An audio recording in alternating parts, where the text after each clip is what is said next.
Me chamo Cassiano.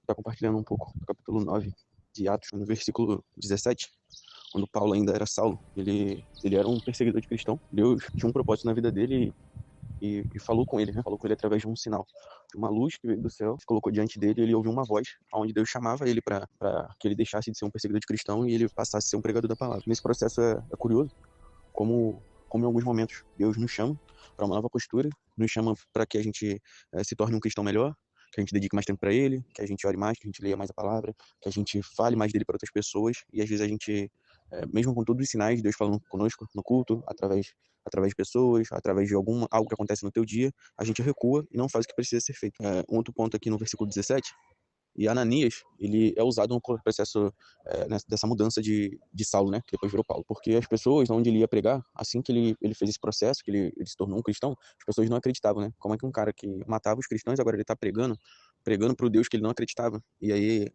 Deus envia Ananias para poder auxiliar ele com as pessoas, né, para que as pessoas acreditassem de fato que ele realmente tinha mudado. E é interessante que no texto diz, no capítulo 9, que assim que Paulo ele se converteu, ele logo em seguida ele já começa essa sua parte de evangelizar, logo em seguida. Então isso significa que por mais que ele possa ter tido o processo ali desse período, né, entre o processo dele aceitar Jesus e continuar com os antigos hábitos, a palavra diz que ele aceita Jesus e ele já começa a propagar o evangelho. E a gente, como cristão, a gente precisa aproveitar as oportunidades. Seja, o pastor José fala muito isso, seja na fila de um banco, seja no ônibus, seja no shopping.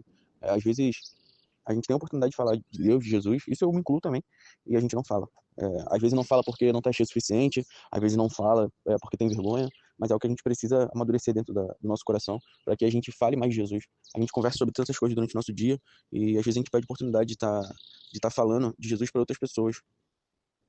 E no final do capítulo tem uma passagem, uma parte que fala de Pedro, né? Onde Pedro cura Tabita, né? Ela estava morta e ele fez uma oração e ela ressuscitou. E aí eu sempre acho curioso essa situação de como os milagres, né, aconteciam na descrição da Bíblia naquela época, né? Se cremos que o mesmo Deus de antes é o mesmo Deus de hoje, por que tantas coisas não acontecem, né? Acho que muita coisa não acontece por falta da nossa intimidade, falta da nossa dedicação. As distrações do dia a dia faz com que a gente esqueça do que realmente importa.